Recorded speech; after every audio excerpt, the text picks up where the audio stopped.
ஐயனார் துணை சரியில்ல டுடே எபிசோட்ல நம்ம சோழன் இருந்துட்டு ரொம்பவே ஃபீல் பண்ணிட்டு உட்காந்துட்ருக்காங்க. அதுக்கு அடுத்து தான் நம்ம சேரன் இருந்துட்டு சோழன் கிட்ட போய் என்னை மன்னிச்சிடுறா அப்படின்ற மாதிரி வந்து சொல்கிறாங்க. ஆனால் தயவு செஞ்சு எங்கிட்ட பேசாதுன்னு என்னை கொஞ்சம் தனியாக இருக்க விடுன அப்படின்னு சொல்லிட்டு சோழன் வந்து சொல்லிடுறாங்க. சேரனோ அங்கேருந்து கிளம்பி போயிடுறாரு. அதுக்கு அடுத்து தான் நம்ம நிலா வராங்க. சோழன் கிட்ட நேராக போயிட்டு, சோழன் நான் இன்னைக்கு வேலையை முடிச்சுட்டு வரேன், லாயர்கிட்ட பேசிட்டேன், நம்ம இன்றைக்கே போய் மூவ் பண்ணிடலாம் அப்படின்ற மாதிரி வந்து சொல்கிறாங்க. இல்லைங்க, நான் லாயர்கிட்ட நானே பேசுகிறேன். இல்லைங்க, நம்ம அன்றைக்கி பார்த்தோம்ல, அந்த லாயரெல்லாம் வேண்டாம், நான் புதுசாக ஒரு லாயர் பார்த்துருக்கேன், நம்ம அந்த லாயரை போய் மீட் பண்ணலாம் அப்படின்னு சொல்லிட்டு நம்ம நிலா வந்து சொல்லிடுறாங்க. அதுக்கு அடுத்து தான் நம்ம சேரன், பல்லவன், பாண்டியை இவங்க எல்லாத்தையும் நிலா வந்து வர சொல்கிறாங்க. அவங்களும் வந்துடுறாங்க. வந்த உடனே என்னாச்சு அப்படின்னு சொல்லிட்டு கேட்கவும், நானும் சோழனும் டிவோர்ஸ் பண்ணுறதுக்காக இன்றைக்கி லாயரை பார்க்கறதுக்காக போகிறோம். ஏன்னா என்னை காப்பாற்ற போய் இவர் அந்த ஹஸ்பண்ட் இந்த இதில் மாட்டிக்கிட்டார்ல, இவரை கொஞ்சம் நம்ம ரிலீஃபாக விட்டுறலாம் அப்படின்ற மாதிரி நம்ம நிலா வந்து சொல்லிடுறாங்க. உடனே பல்லவன் இருந்துட்டு ஃபீல் பண்ணுறாரு. அதுக்கு அடுத்து தான் நிலா இருந்துட்டு, டே பல்லவா என்னடா ஆச்சு அப்படின்னு சொல்லிட்டு கேட்கவும், உடனே இந்த பக்கம் இருக்கிற சோழன், அண்ணனாலாம் இல்லையா டிவோர்ஸ் பண்ணாதீங்க, அப்படி பண்ணிங்கன்னா நீங்கள் இந்த வீட்டை விட்டு வெளியே போயிடுவீங்கன்னு அவன் நினச்சிட்ருக்கான், வேறு ஒன்றும் இல்லை, சுயநலவாதி அப்படின்னு சொல்லிட்டு நம்ம சோழன் ஒரு பக்கம் பேசிகிட்ருக்கோமோ. அதுக்கடுத்து தான் பல்லவன் இருந்துட்டு, அண்ணி நீங்கள் டிவோர்ஸ் பண்ணிட்டா நீங்கள் இந்த வீட்டை விட்டு வெளியே போயிடுவீங்களா அப்படின்னு சொல்லிட்டு கேட்கவும், இல்லைடா சோழா, நான் இந்த வீட்டில் கொஞ்சம் ஃப்ரீயாக ஃபீல் பண்ணோம், அதனால தான் நான் டிவோர்ஸ் பண்ணுறதுக்கே முடிவு பண்ணேன் அப்படின்னு சொல்லிட்டு நிலா வந்து சொல்லிடுறாங்க. அதுக்கு அடுத்து தான் நம்ம பாண்டியதை சொல்ல வராங்க. இல்லைங்க, பரவாயில்ல, இருக்கட்டும், வேண்டாம் விடுங்க அப்படின்ற மாதிரி சொல்லிட்டு போயிடுறாரு. சரிண்ணே, எனக்கு டைம் ஆகுது, நான் கிளம்புறேன் அப்படின்னு சொல்லிட்டு அங்கேருந்து நிலா வந்து கிளம்புறாங்க. அதுக்கு அடுத்து தான் வந்து பார்த்திங்கன்னா நம்ம சேரன் வந்து பின்னாடி இருக்காங்க. சோழன் போயிட்டு உட்கார்றாரு. ரொம்பவே வருத்தத்தில் இருக்காங்க. அதுக்கு அடுத்து தான் சேரன் வந்து சோழன் கிட்டே பேசலான்னு சொல்லிட்டு போகிறாங்க. வேண்டான்னு ஆறுதல் சொல்கிறேன்னு சொல்லிட்டு, ஏதோ ஒன்று சொல்லாதீங்க, ஆனால் எனக்கு நான் சொன்னது 100க்கு 100 உண்மைதான்னு. நான் இந்த February 14 அன்னைக்கு நிலாவை வந்து, நீங்கள் தான் என் புருஷன், நான் தெரியாத தனமாக உங்களை டிவோர்ஸ் பண்ணிட்டேன், டிவோர்ஸ் பண்ணாலே பரவாயில்ல, நீங்கள் தான் என் புருஷன்னு நிலாவோட வாயாலே நான் சொல்ல வைக்க தான் போகிறேன் அப்படின்னு சொல்லிட்டு நம்ம சோழன் வந்து சொல்லிடுறாங்க. பாண்டி இருந்துட்டு, அண்ணங்கிட்ட ஏண்டா கோச்சிக்கிற, அப்பாப்பா நீங்கள் என் மேலே காட்டின அக்கறை எல்லாம் போதும்ப்பா, என்னை கொஞ்சம் தனியாக விடுங்க அப்படின்ற மாதிரி வந்து சொல்லிட்டு சோழன் வந்து அங்கேருந்து போகிறாங்க.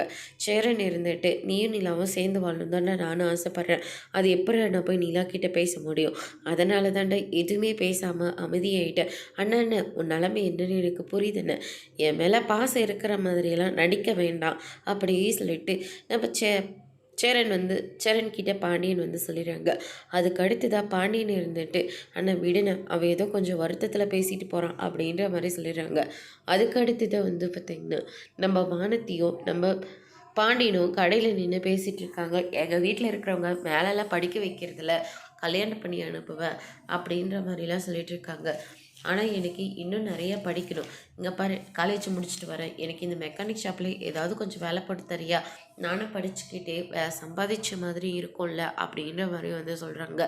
உடனே பாண்டியன் இருந்துட்டு எதுவுமே யோசிக்காமல் அமைதியாக இருக்கார். நான் பாட்டுக்கு பேசிகிட்டே இருக்கேன், நீ என்னடனா அமைதியாக இருக்க, என்னாச்சு அப்படின்னு சொல்லிட்டு கேட்கவும், சோழனை நினச்சி ரொம்ப வருத்தமாக இருக்குது, அவங்க 2 பேருக்கும் செட்டே ஆக மாட்டேங்குது, ஏதாவது ஒரு காரணத்தை வச்சு 2 பேரும் சண்டை போட்டுக்கிட்டே இருக்காங்க அப்படின்ற மாதிரி சொல்லிடுறாங்க. சரி, அவங்க சண்டை போடுறதும் ஒரு விதத்தில் நல்லதான், லவ் அதிகமாக ஆக ஆக சண்டை வந்துக்கிட்டே இருக்கும் அப்படின்ற மாதிரி வானதி வந்து சொல்லிடுறாங்க. ஏன், நம்மளவே எடுத்துக்கோ, 2 நாளைக்கு நல்லா இருப்போம், 3ஆம் நாள் சண்டை போடுவோம், அதனால் நம்ம லவ்வும் நல்லா ஸ்ட்ராங்கான லவ் தானே அப்படின்ற மாதிரிலாம் வானதி வந்து சொல்லிகிட்ருக்காங்க. அதுக்கடுத்து தான், பேசாமல் நான் ஒரு ஐடியா சொல்லட்டுமா, உங்கள் அண்ணியை சண்டை போட்டுட்டு 3 நாளைக்கு எங்கேயாச்சும் போய் இருக்க சொல்ல, அதுக்கப்புறம் உங்கள் அண்ணி மேலே இன்னும் கொஞ்சம் அதிகமாக லவ் வரும்ல அப்படின்ற மாதிரி வந்து சொல்லிடுறாங்க. நீ எந்த ஐடியாவும் சொல்ல வேணாம் தாயே அப்படின்னு சொல்லிட்டு பாண்டியன் வந்து சொல்லிடுறாங்க. இவங்க 2 பேரும் சிரித்து பேசிகிட்டு இருக்கிறத வானதியோட அண்ணன் வந்து பார்த்துட்டு ரொம்பவே கோவமாக போகிறாங்க. அங்கே இருக்கிற பொருளெல்லாம் தூக்கி போட்டு உடைக்கிறாங்க. அதுக்கு அடுத்ததா, "நீ எல்லாம் ஒரு மனுஷனாயா? நல்லா வெளியில போய் சுத்திட்டு வர, நல்லா தின்னுட்டு தூங்கிர்ற. உன் பொண்ணு என்ன பண்றா? ஏது பண்றான்னு ஏதாவது உனக்கு அக்கறை இருக்கா? அந்த மெக்கானிக் பையன் கூட நின்னு சிரிச்சு சிரிச்சு பேசிட்டு இருக்கா. அதெல்லாம் ஒரு குடும்பமாயா?" அப்படின்ற மாரி வந்து சொல்லிட்டு இருக்காங்க. அவ சொன்னா மட்டும் கேட்டுற போறாளா என்ன? "என்ன உனக்கு பசிக்குதா? அதனால தான் வந்து கத்திட்டுருக்கியா? இரு சாப்பாடு போட்டு கொண்டு வரேன்" அப்படின்னு சொல்லிட்டு, அவங்க அம்மா சாப்பாடு போட்டு எடுத்துகிட்டு வந்து குடுக்குறாங்க. நான் இதுக்காகலாம் கத்தல. உன் பொண்ணு அங்க நின்னு பேசிட்டு இருக்கான்னு சொன்னேன்ல, அத பத்தி ஏதாவது நீ காதுல போட்டுக்கிட்டியா? அவ சொன்னா மட்டும் கேட்டுறாளா? அவ தான் எதுவுமே காதுல கேட்கவே மாட்டேன்றாளே! காது கேட்காத மாதிரி அப்படியே கிளம்பி போயிடுறா. நம்ம சொல்றத மதிக்கவே மாட்டேன்றா. நான் என்னதான் பண்ணட்டும்? அப்படின்ற மாரி வானதியோட அம்மா ஒரு பக்கம் சொல்லிடுறாங்க. வானதி இதெல்லாம் கேட்டுடுறாங்க. அவ கேட்கலனா என்ன? 4 சாத்து சாத்த வேண்டியது தானே! அப்படின்ற மாரி வந்து சொல்றாங்க. "என்னடா பண்ண முடியும் உன்னால?" அப்படின்னு சொல்லிட்டு வானதி வந்து சொல்லவும், "என்ன திமிரா பேசிட்டு இருக்க?" அப்படின்னு சொல்லிட்டு வயித்த பிடிச்சு கீழ தள்ளி விட்டுர்றாங்க. வானதியும், "என்ன அவ்ளோ தைரியம் ஆயிடுச்சா உனக்குன்னு?" சொல்லிட்டு அவங்க அண்ணங்கிட்ட சண்டை போடுறாங்க. அவங்க அப்பா ஒரு பக்கம் எல்லாத்தையும் சமாதானம் பண்றாங்க. நான் ஒரு லவ் பண்ணுறதும் பண்ணுற ஒரு வசதியான வீட்டு பையனை லவ் பண்ணியிருந்தாலே பரவாயில்ல. ஒன்றுத்துக்கும் உதவாத பையனை லவ் பண்ணிகிட்ருக்க, அதெல்லாம் ஒரு குடும்பமா? அதெல்லாம் ஒரு வீடா? அப்படின்ற மாதிரி சொல்கிறாங்க. இல்லை, நான் லவ் பண்ணுறதுல பிரச்சனை இல்லை, வசதியான வீட்டு பையனை லவ் பண்ணல, அதானே உங்களுக்கு பிரச்சனை அப்படின்ற மாதிரி சொல்கிறாங்க. "பாத்தியா, நீ ஒன்று சொன்னால் அது ஒன்று புரிஞ்சுக்கிட்டு எப்படி வந்து பேசுதுன்னு" அப்படின்னு சொல்லிட்டு பயங்கரமாக சண்டை போடுறாங்க. அதுக்கு அடுத்தது வானதியோட அம்மா ரூமுக்கு கூட்டிகிட்டு வராங்க. இன்னொரு தடவை அந்த மெக்கானிக் பையன் கூட நின்று பேசிகிட்டு இருந்தேன், அதுக்கப்புறம் என்ன செய்வனே தெரியாது அப்படின்னு சொல்லிட்டு வானதியை வந்து மிரட்டிட்டு போகிறாங்க. அதுக்கு அடுத்ததா அவனை நம்ம சும்மாவே விடக்கூடாது அப்படின்னு சொல்லிட்டு நேராக பாண்டியனோட வீட்டுக்கு 3 பசங்களை கூட்டிகிட்டு போகிறாங்க. அங்கே பாண்டியன் இருக்கானா அப்படின்னு சொல்லிட்டு நடேசன் கிட்ட கேட்கவும், "ஓ, வண்டி ரிப்பேரா? வண்டி ரிப்பேர்னா கடையில் போய் பார்க்க வேண்டியது தானே, இங்கே வந்து கத்திட்டு இருந்தா போய் கடையில் பாரியாப்பா" அப்படின்ற மாதிரி சொல்கிறாங்க.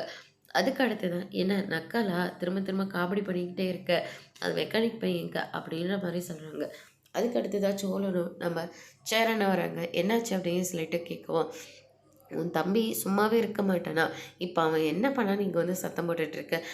அவங்ககிட்ட பேசணும்னா போய் கடையில் பேசிப்போ" அப்படின்ற மாதிரி சொல்கிறாங்க. "அவன் சும்மாவே இருக்க மாட்டானா?